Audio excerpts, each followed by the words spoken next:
السلام علیکم ورحمۃ اللہ وبرکاتہ۔ بسم اللہ الرحمن الرحیم۔ الحمد للہ رب العالمین، وصلی اللہ وسلم علی نبینا محمد وعلی آلہ وصحبہ اجمعین، اما بعد۔ اعوذ باللہ من الشیطان الرجیم، بسم اللہ الرحمن الرحیم۔ یا ایھا الذین آمنوا ان تتقوا اللہ یجعل لکم فرقانا ویکفر عنکم سیئاتکم۔ معزز علماء کرام، حاضرین مجلس، مہمانان گرامی قدر اور عزیز طلباء،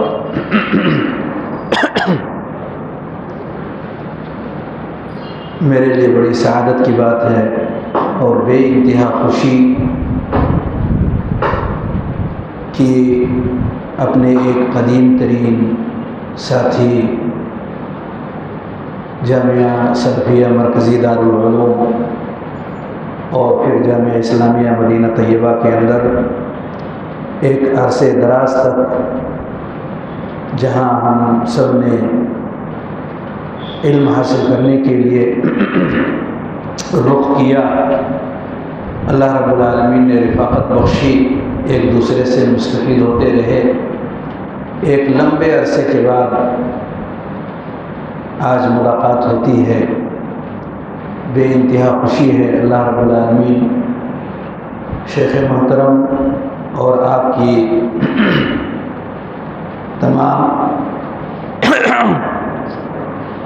کی وہ تمام ساتھی جو اس عظیم الشان ادارے مدرسہ محمدیہ کو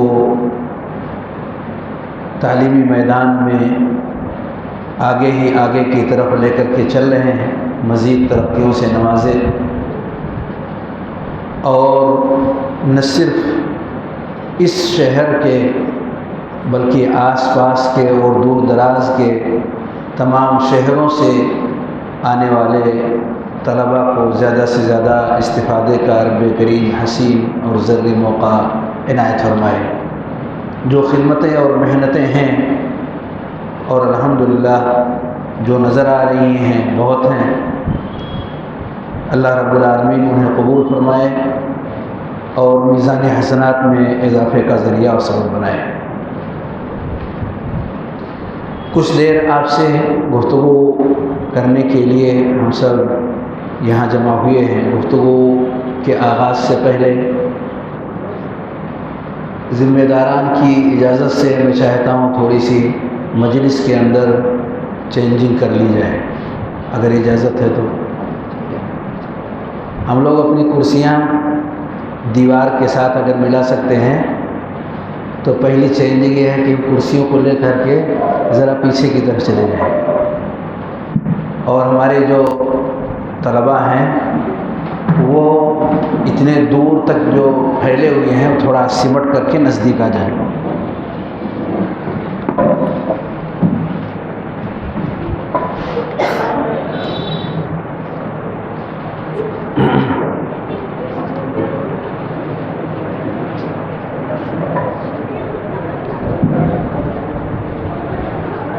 آئیے سمٹ جائیے کا مطلب سامنے آئیے، قریب آئیے، تھوڑا قریب آ جائیں۔ جتنا قریب ادھر آ جائیے، آگے کی طرف۔ جتنا سائڈ میں رہیں گے، سائڈ میں دیکھنا تھوڑا مشکل کام رہتا ہے، آمنے سامنے رہتے ہیں تو تھوڑی نزدیکی رہتی ہے۔ ہم یہ سب جانتے ہیں کہ جمعہ کے دن آنے والے لوگوں کے لیے نبی کریم صلی اللہ علیہ وسلم نے کہا تھا وَدَنَا مِنَ الْإِمَامِ وَاسْتَمَعَ، کہ گفتگو کرنے والے سے دور رہنا چاہیے یا قریب۔ اس لیے میں نے آپ کو قریب کرنے کی کوشش کی ہے۔ اب تک آپ جامعہ کے مشن کے اعتبار سے بیٹھے ہوئے تھے اور اجازت کے بعد میں نے آپ سب کو قریب کرنے کی کوشش کی۔ اللہ رب العالمین آپ کے ظاہر کے ساتھ ساتھ ہم سب کے دلوں کو بھی ایک دوسرے سے قریب کر دے۔ گفتگو جس تعلق سے میں آپ کے بیچ کرنا چاہتا ہوں وہ علم کا موضوع ہے، اور ابھی الحمدللہ بہترین تلاوت کے بعد جس میں مخرج کی رعایت کرتے ہوئے تلاوت کی گئی، نہایت ہی شاندار تلاوت، اللہ جزائے خیر دے اور ہم سب کو ایسے ہی بہترین انداز سے قرآن مجید پڑھنے کی توفیق بخشے۔ بہت بہترین تلاوت، اور اس کے بعد دو نہایت ہی شاندار قسم کی تقریریں، ایک اردو زبان میں اور ایک عربی زبان میں۔ اردو زبان کا موضوع تو آپ لوگوں نے سنا ہی، توحید کا موضوع تھا، اور عربی زبان میں جو گفتگو کی گئی وہ دعوت الی اللہ کا موضوع تھا۔ سلیقے سے عربی زبان کو ادا کرنا ایک بہت بڑی کامیابی ہے، تو وہ کلمات، وہ الفاظ، وہ حروف جو عربی زبان میں ہیں، اس سلیقے اور لہجے کے ساتھ اس کو زبان پر لانا اور اس کی ادائیگی کرنا اور سلاست کے ساتھ چیزوں کو آگے پیچھے اس کو پیش کرنا، یہ الحمدللہ ایک بہترین مقام ہے جو طالب علم نے نہایت ہی کامیابی کے ساتھ پوری فرمایا۔ اللہ رب العالمین آپ تمام کی کوششوں کو قبول کرے۔ آپ کے پیچھے جو اساتذہ اور انتظامیہ کمیٹی ہے اور جو آپ کے پیچھے دن رات لگے ہوئے ہیں، اللہ رب العالمین سارے لوگوں کی کوششوں اور محنتوں کو شکر قبولیت بخشے۔ آپ لوگوں کی گفتگو کو سننے کے بعد طبیعت میں ارادہ یہ پیدا ہوا کہ اسی کے ارد گرد میری بھی گفتگو ہو، خاص طور سے جو پہلی تقریر ہوئی ہے اردو زبان میں توحید سے متعلق۔ کیا خیال ہے آپ کا؟ موافق ہیں آپ؟ منظوری ہے؟ اجازت ہے آپ کی طرف سے؟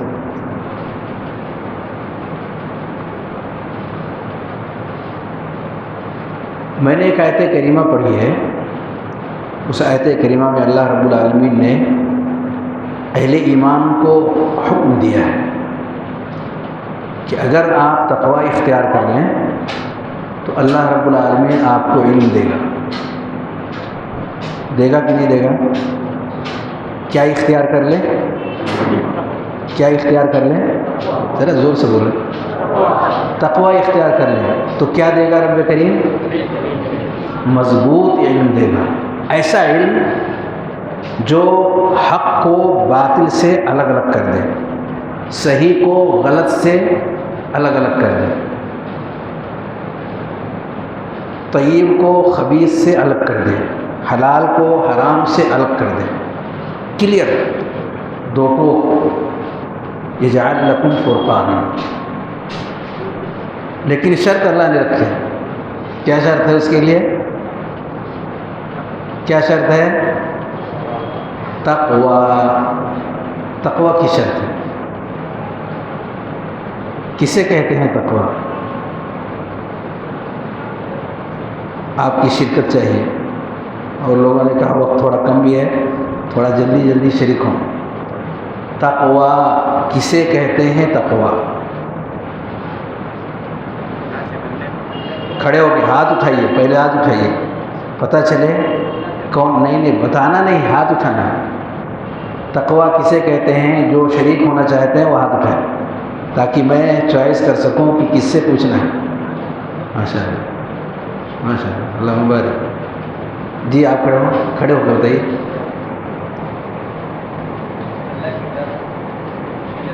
اللہ کا ڈر اور خشیت۔ جی آپ کھڑے ہو۔ بارک اللہ فیک۔ جی کھڑے ہو جائیے۔ حسن، تبارک اللہ فیک۔ ساری باتیں بہت بہتر ہیں، ساری باتیں بہت بہتر ہیں۔ تقوی وقایہ سے ہے، تقوی وقایہ سے ہے، وقا یقی وقایتاً، جس کے معنی ہوتے ہیں بچنا، جس کے معنی کیا ہوتے ہیں؟ بچنا۔ پر تقوی جو کہا جاتا ہے، جیسا کہ ہمارے اسلاف نے اس کی تفسیر کی ہے، کہا ان تعمل بطاعت اللہ علی نور من اللہ ترجو ثواب اللہ. کتنی باتیں ہو گئی؟ جوڑ کے بتائیے. نمبر 1 ان تعمل بطاعت اللہ. کہیے ان تعمل بطاعت اللہ. ایک ہو گیا. نمبر 2 علی نور من اللہ. نمبر 3 ترجو ثواب اللہ. یہ کل کتنی چیزیں ہو گئی؟ 3 چیزیں. اگر 3 چیزیں جمع ہیں تو تقویٰ ہے. اللہ رب العالمین کی اطاعت کرنا. تقویٰ کیا ہے؟ اللہ کی اطاعت کرنا. اور اطاعت جو کی جائے روشنی میں کی جائے، یعنی دلائل اس کے پیچھے ہوں کہ یہ اطاعت ہے، یہ معصیت نہیں ہے. آنکھ بند کر کے نہیں، کلیئر رہے کہ ہاں یہ اچھا کام ہے، یہ نیکی کا کام ہے، یہ تقوی کا کام ہے، یہ اطاعت کا کام ہے، یہ بندگی کا کام ہے. کلیئر ہو. کون متعین کرے گا؟ شریعت. علی نور من اللہ. نمبر 3 امید آپ اس کام کے پیچھے صرف رب سے رکھیں کہ اللہ اس عمل کے پیچھے تو مجھے کیا عطا فرما؟ اجر و ثواب. یہ 3 چیزیں اگر ہیں تو وہ کام تقویٰ ہے. اب آپ بتائیے، نماز پڑھنا تقویٰ ہے یا نہیں ہے؟ سچ بولنا تقویٰ ہے. اور کوئی مثال دیجیے آپ. ماشاء اللہ، روزہ رکھنا، زکوٰۃ دینا. بارک اللہ فیک.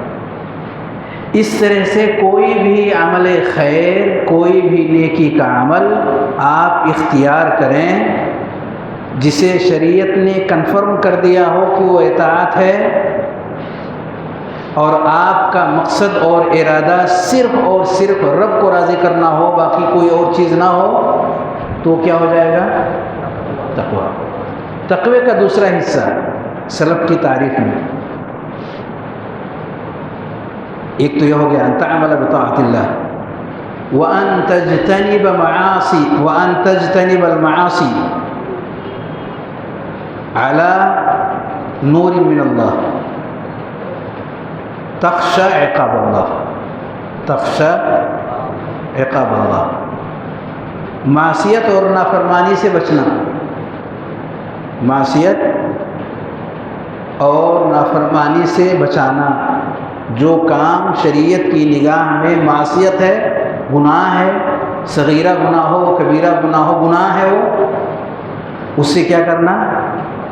بچنا. شریعت نے کنفرم کر دیا ہو علی نور من اللہ، کنفرم کر دیا ہو کہ معصیت ہے، اور اس سے بچنے کے پیچھے آپ کا ارادہ کیا ہو؟ اللہ کے عذاب سے بچنا. تو گناہ کے کام سے بچنا تقویٰ ہے. نیکی کا کام کرنا تقویٰ ہے. گناہ کے کام سے بچنا تقویٰ ہے. جھوٹ بولنا نیکی کا کام ہے یا گناہ؟ جھوٹ بولنا گناہ کام ہے. اس سے اگر بچتے ہیں کیا ہے؟ یہ تقویٰ. چوری کرنا، کسی کی برائی کرنا، یہ سارے گناہ کے کام ہیں. گناہ کے کام اس ارادے سے کرنا کہ اللہ ہمیں آخرت میں اپنے عقاب اور عذاب سے محفوظ کر دے، تو اس کو تقویٰ کہا جاتا ہے. اگر طالب علم اطاعت کے دائرے میں ہے اور گناہوں کی دنیا سے اپنے آپ کو دور کیے ہوئے ہے، تو کیا عطا فرمائے گا اللہ رب العالمین؟ فرقان دے گا. ایسا مضبوط اور ٹھوس علم دے گا کہ جس کی روشنی سے وہ حق کو کلیئر اور دو ٹوک انداز میں دیکھ سکے گا. لا لبس فیہ ولا خفا. ایسا علم جس میں کسی طرح کا کوئی ملاوٹ، کوئی اختلاط نہیں ہوگا اور کسی طرح کی کوئی پوشیدگی نہیں ہوگی. کلیئر چیزیں آپ کے ان نگاہوں سے نظر آئیں گی. یہ آیت کریمہ میں نے آپ کے سامنے پڑھی ہے. ایک سوال ہے مختصر سا، ہم سب سیکھنے کے لیے آئے ہیں. کس لیے آئے ہیں؟ سیکھنے کے لیے آئے ہیں. کیا سیکھنے کے لیے آئے ہیں؟ کیا سیکھنے آئے ہیں؟ علم سیکھنے آئے ہیں. جو علم سیکھنے آئے ہیں اس علم کا نام کیا ہے؟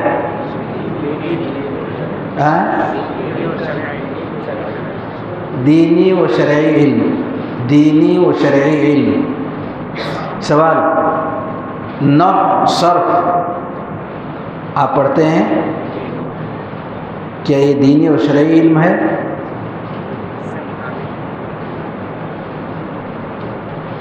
نحو صرف بلاغہ کیا یہ دینی و شرعی علم ہے؟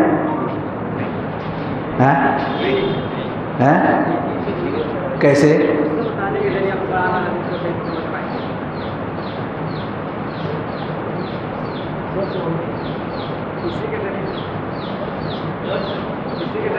آپ نے ذریعہ لگا دیا. ابھی تک کہہ رہے تھے شرعی ہے، اب ذریعہ بن گیا ہو. ابھی تک کیا کہہ رہے تھے کہ یہ دینی اور شرعی علم ہے، اور اب کیا کہہ رہے ہیں؟ ذریعہ ہے. وہ فرق ہے نا دونوں میں؟ فرق ہو گیا کہ نہیں؟ گویا کہ علم کی دو قسمیں ہیں. گویا کہ علم کی دو قسمیں ہیں. ایک وہ جو علوم الغایہ ہے، دوسرا وہ جو علوم الآلہ ہے، وسائل ذرائع اعلیٰ. علم کی دو قسم ہو گئی کہ نہیں؟ کون بتائیں گے؟ علم کی دو قسم کیا کیا؟ آپ بتائیے. علوم الآلہ اور علوم الغایہ. کتنی قسم ہیں؟ کھڑے کے ہوتے ہی کھڑے کے ہوتے. نمبر ایک اعلیٰ، دوسرا غایہ.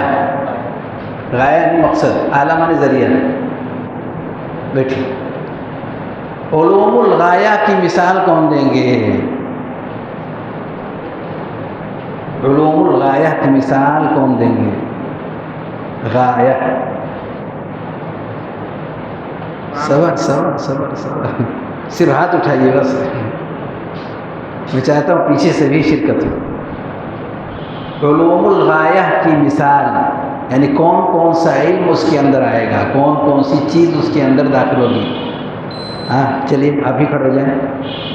جو ہاتھ نہیں اٹھاتے ہیں ان سے بھی پوچھیں گے، اس لیے ہاتھ اٹھانے کی کوشش کریں. جی قرآن و حدیث کا علم غایہ مقصد میں آتا ہے. بارک اللہ فیک، ماشاء اللہ. قرآن اور حدیث کا علم حاصل کرنا یہی مقصد علم ہے، یہی علوم الغایہ ہے. قرآن سیکھ لینا، حدیث سیکھ لینا، یہی غایت ہے. علم کی غایت کیا ہے؟ قرآن سمجھنا، حدیث سمجھنا. اور باقی جو کتابیں ہم پڑھتے ہیں وہ آلہ اور ذریعہ ہے قرآن تک پہنچنے کا، حدیث تک پہنچنے کا. یعنی جتنی پختگی آپ کے اندر علوم الآلہ کے اندر ہوگی، اتنا ہی آپ کا علم گہرا اور ٹھوس ہوگا علم غایہ میں. اس سے پتہ چلتا ہے کہ ہمیں خوب محنت کرنی چاہیے کہ نہیں؟ خوب جم کر محنت کرنے کی ضرورت ہے. اس عمر میں، اس مرحلے میں علوم الآلہ پر محنت زیادہ ہوتی ہے اور ہونی چاہیے. تو پھر ہم نہایت ہی پختگی کے ساتھ علوم الغایہ کی طرف بڑھ سکیں گے. کریں گے محنت جم کر. اگر کوئی شخص علوم الآلہ اور غایہ کو مضبوطی کے ساتھ سیکھنا چاہے تو اسے کیا کرنا چاہیے؟ یعنی اس کا ٹھوس علم اس کے پاس ہو جائے مضبوط. کیا کرنا چاہیے؟ ہاتھ اٹھائے. وہ تو ہو گیا تقویٰ. تقویٰ کے ذریعے سے انشاءاللہ وہ چیز آئے گی، لیکن اب اسے اور کرنا کیا ہے اس علم کے تئیں. ہاتھ اٹھائیے، ہاتھ اٹھائیے. نہیں اٹھائیں گے تب بھی پوچھوں گا، نہیں اٹھائیں گے تب بھی کھڑا کریں گے. کیا سوال کیا ہے؟ ذرا سوال بتائیے. آپ کھڑے ہو جائیے، کھڑے ہو جائیے. ہاں پیچھے مت دے، کھڑے ہو جائیے. ہاں کھڑے ہو جائیے، کھڑے ہو جائیے، کھڑے ہو جائیے. ہاں اچھا چلیے آپ کھڑے. سوال کیا ہے؟ میں نے کیا سوال کیا ہے؟ سیکھنے کا کیا ہے؟ ہاں یہ تو سیکھنے تو کیا کریں؟ مضبوط علم حاصل کرنے کا طریقہ کیا ہے کہ ہمارا علم مضبوط ہو جائے، ٹھوس ہو جائے. ہم جو کچھ بھی حاصل کریں خوب وہ ٹھوس اور مضبوط ہو. محنت اور امید. ماشاء اللہ، محنت اور امید. ماشاء اللہ، کتنا آسان جواب ہے. بیٹھی. اور کون بتائیں گے؟ جی آپ کھڑے ہوں. اس کے جو ذرائع جانے کو اس کو پختگی سے کرنا اور یاد کرنا. وہی پختگی کی شکل کیا ہوگی؟ اسی پختگی کا تو سوال ہے. محنت تو انہوں نے بتایا، جو نہیں بتایا ہے اس میں بتائیے. کھڑے ہو کے. محنت و لگن کے ساتھ. محنت اور لگن. کچھ اور بڑھیے دائیں بائیں سے، کچھ اور چیزیں لائیے. جی کھڑے ہو جائیں. مدارس. ہاں مدارس کا رخ کریں. جی کھڑے ہو جائیں، بیٹھے. دعا کریں اور اپنا کیا کریں؟ وہی کون سی محنت کریں؟ محنت والی بات تو کئی لوگوں نے کہی. محنت کے علاوہ بھی کوئی چیز ہے؟ تشریف رکھیں. اساتذہ کی رہنمائی. رہنمائی. بارک اللہ فیک. ماشاء اللہ، اللہ مبارک. دیکھیے میں صرف 2 چیز ذکر کروں گا، بہت اہم ہیں. چیزیں کئی ایک ہیں، جتنی آپ ذکر کریں گے اس کے ساتھ ایڈ ہوتی چلی جائیں گی. لیکن ان میں جو بہت بنیادی چیزیں ہیں 2 کی طرف میں اشارہ کرتا ہوں. یاد رکھیں گے، زیادہ بڑی نہیں کہ اسے یاد نہ کر سکیں. نمبر 1 کیا ہے؟ وہ نمبر 1 ہے ابھی جو میں کہنے جا رہا ہوں کیا ہے؟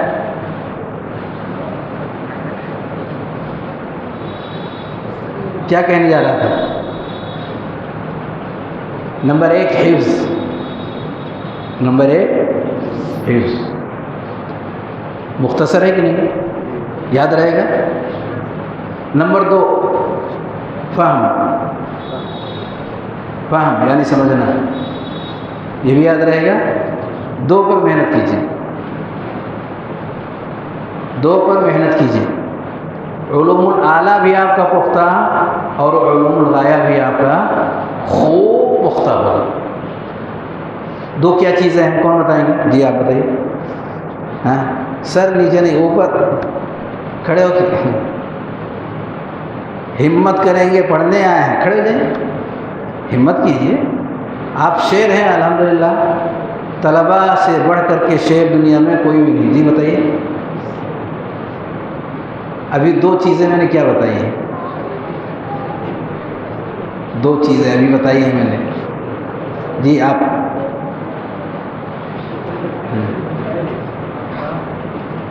فہم حفظ. ماشاء اللہ. آپ دہرائیے. حفظ اور فہم. حفظ اور، زور سے بولیے، ڈرتے کیوں ہیں؟ حفظ اور فہم. حفظ اور فہم. بیٹھیے. حفظ کا مطلب یہ ہے کہ آپ اس کو زبانی یاد کر لیں. جیسے قرآن ہے، قرآن زبانی یاد کر لیں. قرآن ہے، اس کو زبانی یاد کر لیں. حدیث ہے، زبانی یاد کر لیں. اذکار دعائیں ہیں، زبانی یاد کر لیں. یہ مطلب ہے حفظ کا. ایسے ہی کچھ کتابیں، چھوٹی چھوٹی کتابیں ہیں، 40 نوویہ ہے، زبانی یاد کر لیں. حدیث کی کتاب چھوٹی سی ہے، 40-42 حدیث ہیں، زبانی یاد کر لیں. یہ مطلب ہے حفظ کا. کریں گے یاد؟ جم کر یاد کیجئے. ابھی بہت پختگی سے یاد کر سکتے ہیں. جتنا زیادہ آپ یاد کریں گے اتنا ہی آپ کا علم پختہ اور پختہ ترین ہوتا جائے گا. گرچہ آپ اس کو نہ سمجھ پائیں، پر یاد اگر کر لیتے ہیں تو ایک ذخیرہ ہے جو جمع ہو جائے گا. اور دوسرا جو مرحلہ ہے سمجھنے کا، جو اعلیٰ کی مدد سے ہی آپ سمجھ سکتے ہیں. تو فہم پر آدمی زور دے گا، سمجھنے پر ایک ایک چیز پر وہ ہمت جٹا کے حوصلے کے ساتھ قوت سے بغیر سمجھے آگے نہیں بڑھتا۔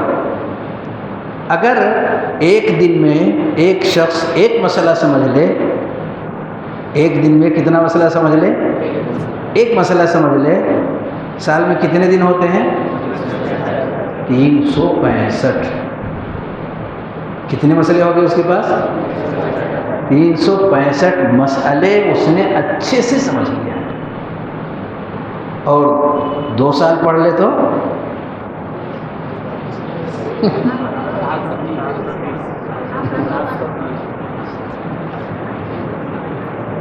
آپ اس سے اندازہ کر سکتے ہیں کہ اگر ہم اس کوالٹی پر محنت کریں تو ایسا نہیں ہے کہ وہ کوالٹی ہمارے اندر نہیں آئے گی، آئے گی، پر اس کا راستہ یہی ہے کہ ہم کہاں محنت کریں۔ چلیے یہ مختصر سی بات تھی جو میں نے سرسری طور پر کچھ ضروری جو میں نے محسوس کیا۔ میں نے کہا تھا کہ میں چاہتا ہوں آپ لوگوں کی گفتگو کی روشنی میں کچھ باتیں کہوں۔ پہلی تقریر ہوئی تھی توحید کے موضوع پہ۔ اللہ نے سیکھنے کے تعلق سے جب بات کہی ہے تو کہا پہلے آپ توحید سیکھیے۔ کہاں ہے قرآن میں؟ کون بتائیں گے آیت کریمہ؟ بارک اللہ، جی آپ بتائیے۔ اس کے آگے وَاسْتَغْفِرْ لِذَنبِكَ وَلِلْمُؤْمِنِينَ وَالْمُؤْمِنَاتِ۔ اللہ نے سیکھنے کی بات جب کہی ہے کہ سیکھو، تو سیکھنے کے تعلق سے کیا سیکھو؟ اللہ نے نام پہلے جو لیا ہے وہ توحید کا نام لیا ہے، توحید کا نام لیا۔ فَاعْلَمْ أَنَّهُ لَا إِلَٰهَ إِلَّا اللَّهُ وَاسْتَغْفِرْ لِذَنبِكَ، تو وَاسْتَغْفِرْ کا تعلق عمل سے ہے، اور فَاعْلَمْ أَنَّهُ لَا إِلَٰهَ إِلَّا اللَّهُ کا تعلق علم سے ہے۔ یعنی ہمیں توحید سیکھنا ہے، اور توحید کا مطلب ابھی درس میں پیش کیا گیا ہے، کون دہرائیں گے اس کو؟ توحید کا مطلب ابھی جو تقریر کی گئی تھی اس میں بتایا گیا ہے، آپ پھر دہرائیے اس کو، کیا ہے وہ توحید؟ کھڑے ہو کے، کھڑے ہو کے، کیا ہے توحید؟ یکتائی اور تنہائی۔ یکتائی اور تنہائی لغوی معنی، اصطلاحی معنی بتائیے، اصطلاحی معنی بتائیے، توحید کسے کہتے ہیں؟ بیٹھیے، تشریف، جی کھڑے ہو جائیں۔ صرف اللہ تعالیٰ کی عبادت کی جائے، ہاں، صرف اللہ تعالیٰ کی عبادت کی جائے، اور اس کے بندے میں کسی کو شریک نہ کسی کو شریک نہ کیا جائے، یہ انہوں نے سکھایا ہے۔ ٹھیک ہے، بالکل صحیح آپ نے کہا۔ ہاں، اور کون بتائیں گے؟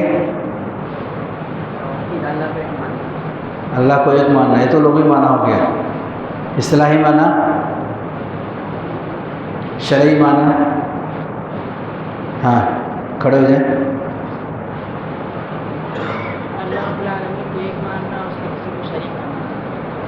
اس کے ساتھ کسی کو شریک نہ کرنا۔ بارک اللہ فیک، ساری باتیں ٹھیک ہیں، پر توحید کسے کہتے ہیں؟ ابھی کلیئر نہیں ہوا، ابھی کلیئر نہیں ہوا۔ ہاں کھڑے ہو۔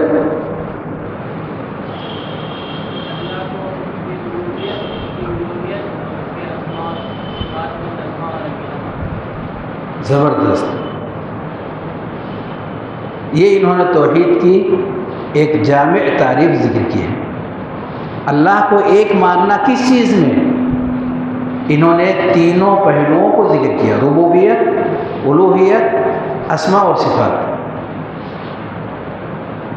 اس کو اور مختصر میں اگر ہم سمجھنا چاہیں، یہ تعریف بالکل صحیح اور درست ہے، لیکن اس کو ہم اپنے ذہن کے اعتبار سے اگر اس کو ہم کیچ کرنا چاہیں، اس کو سمجھنا چاہیں مختصر میں، تو ایسا بھی کہہ سکتے ہیں۔ پہلے عربی میں بھی ذکر کرتا ہوں، پھر اردو میں۔ افراد اللہ افراد اللہ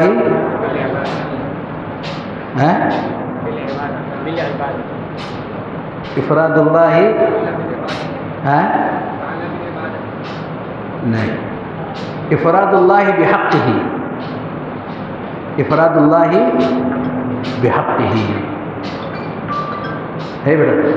آپ بتاؤ ابھی جو میں نے بتایا. کوئی بات نہیں، اردو زبان میں بتائیں. افراد اللہ بحقہ کیا مطلب ہے؟ افراد اللہ بحقہ اللہ رب العالمین کے سارے حقوق صرف اکیلے ایک رب کو دینا. اللہ کے سارے حقوق، اللہ کے سارے حقوق اکیلے ایک رب کے حوالے کرنا، اس میں کسی کو شریک سازی نہ کرنا. اس کو کیا کہتے ہیں؟ کیا کہتے ہیں؟ توحید. اس کو کیا کہتے ہیں؟ توحید. اللہ کے سارے حقوق اللہ کو دینا، کسی اور کو اس میں شریک نہ کرنا، اس کو کیا بولتے ہیں؟ توحید. ذرا پیچھے سے آپ بتائیے، کھڑے ہو گئے. ہاں، توحید کسے کہتے ہیں؟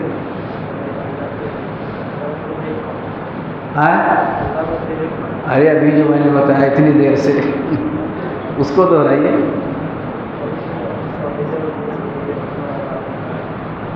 اس کو میں نے شارٹ میں بتایا، مختصر میں، وہ صحیح ہے. ابھی جو مختصر میں نے بتایا نہیں سنا آپ نے جو میں نے بتایا؟ کھڑے رہیے ابھی تھوڑا سا. جو مختصر میں بتایا جی، آپ کھڑے کے بتائیں. کھڑے ہو کے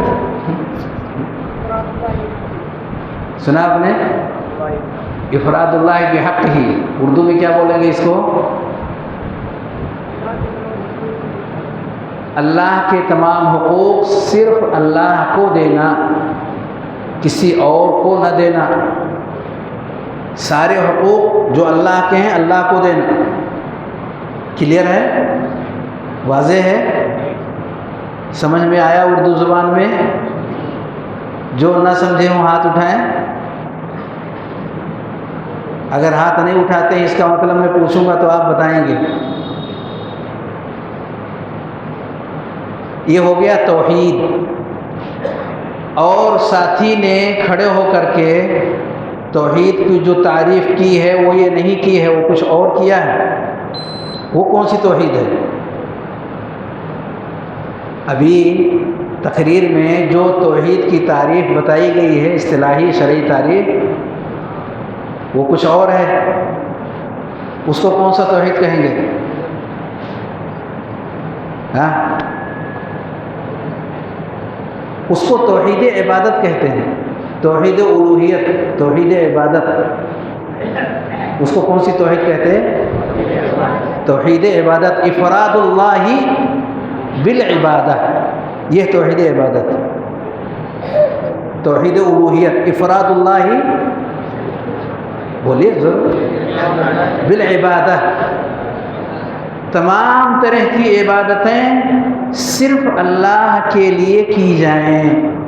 تمام طرح کی عبادتیں صرف اللہ وحدہ لا شریک کے لیے کی جائیں. عبادت کسی اور کے لیے نہ ہو. اس کو توحید الوہیت بھی کہتے ہیں، توحید عبادت بھی کہتے ہیں. توحید کی تعریف ایسی کریں کہ تینوں قسمیں آ سکیں، اور توحید عبادت انہی تینوں قسموں میں سے ایک ہے، جس میں صرف عبادت کو اللہ رب العالمین کے لیے خاص کرنا ہے. کلیئر ہوا؟ اس کی کوئی مثال؟ توحید عبادت کی کوئی مثال؟ بارک اللہ فیک. نماز پڑھنا ہے، روزے رکھنا ہے، حج و زکوٰۃ دینا ہے. توحید عبادت کو اگر اور آسان میں سمجھنا ہے تو دوسرے طریقے سے سمجھ سکتے ہیں. اس کو تھوڑا میں چینج کرتا ہوں. اس کو آپ ایسا کہیں، افراد اللہ، ذرا غور سے، افراد اللہ بافعال العباد، افراد اللہ بافعال العباد، اس کو کون سی توحید کہتے ہیں؟ توحید عبادت۔ بارک اللہ فیک، بارک اللہ فیک۔ تو توحید عبادت کا مطلب ہوا کہ انسان اپنا کام، اپنی باتیں صرف اللہ وحدہ لا شریک کے لیے کرے۔ انسان اپنے کاموں کو، اپنی باتوں کو کس کے لیے کرے؟ کسی اور کو پانے کے لیے نہیں، کسی اور کو راضی کرنے کے لیے نہیں، صرف اللہ کا یہ حق ہے، یہ اللہ رب العالمین کے حوالے کرنا۔ اپنے سارے کام، اپنی ساری باتیں، قرآن کی ایک آیت دیکھیے، فَاعْبُدِ اللَّهَ مُخْلِصًا لَهُ الدِّينَ، اخلاص کے ساتھ، یعنی ملاوٹ کے بغیر، صرف اللہ کے لیے۔ ایک اور آیت دیکھیں، قُلْ إِنَّ صَلَاتِي وَنُسُكِي وَمَحْيَايَ وَمَمَاتِي لِلَّهِ رَبِّ الْعَالَمِينَ۔ ٹائم اور ہو گیا، ختم۔ لِلَّهِ رَبِّ الْعَالَمِينَ، آپ کہیے میری نماز، میری قربانی، میرا جینا اور میرا مرنا، محیایا، میری پوری زندگی۔ کیا مطلب؟ جو کچھ ہم بولتے ہیں، جو کچھ ہم کرتے ہیں، سب اسی میں، سب اسی کا حصہ ہے۔ یہ کس کے لیے ہے؟ للہ رب العالمین، للہ رب العالمین۔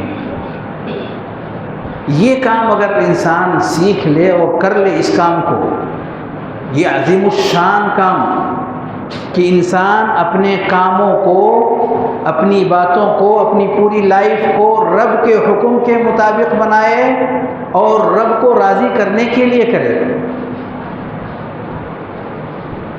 تو یہ مکمل عبادت میں اس کی زندگی گزر جائے گی، شرک سے دور زندگی اس کی ہو جائے گی۔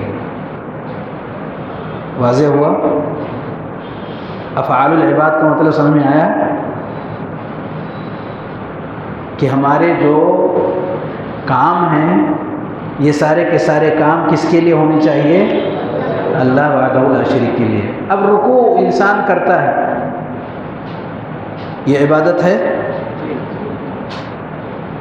اللہ رکوع کرتا ہے یا انسان؟ یہ عبادت ہو گئی اللہ کے لیے۔ سجدہ کون کرتا؟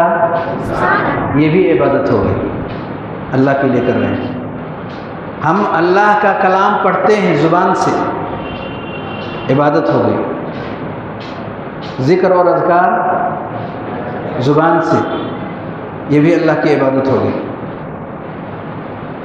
اس سے بھی ہٹ کر کے اگر شریعت کے دائرے میں رہ کر کے آپ باہر کی زندگی گزارتے ہیں، یعنی تجارت کرتے ہیں، کاروبار کرتے ہیں، لوگوں کے ساتھ اٹھتے بیٹھتے ہیں، وہاں آپ اگر کچھ کرتے ہیں یا کہتے ہیں، رب کے حکم کے مطابق کہتے ہیں اور اس کو راضی کرنے کے لیے کرتے ہیں، وہ بھی عبادت ہوگی۔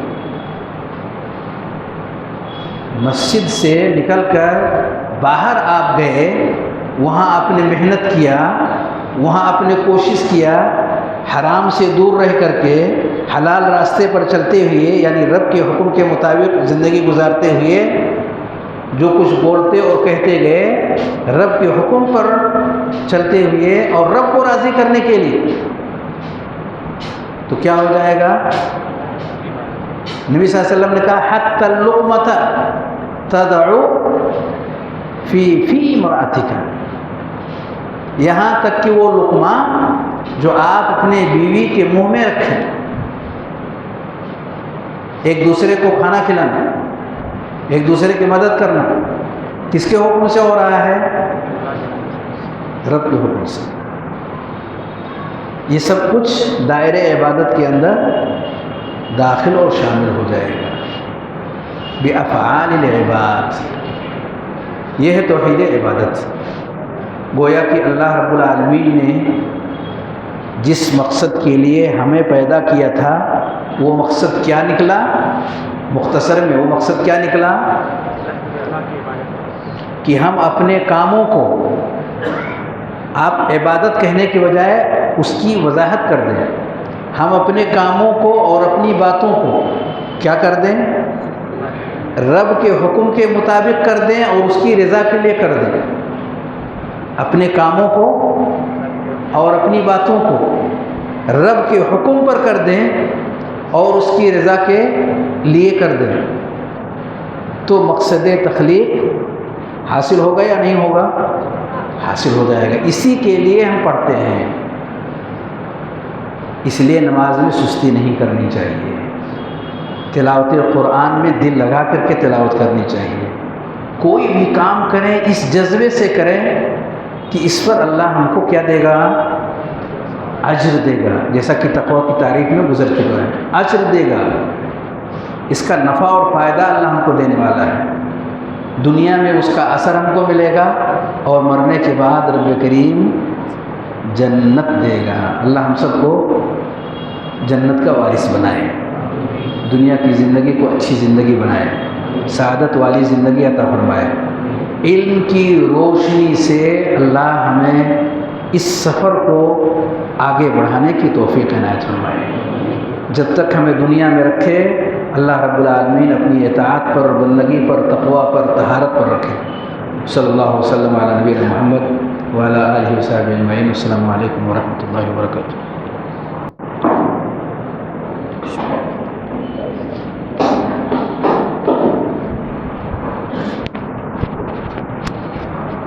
بسم اللہ الرحمن الرحیم.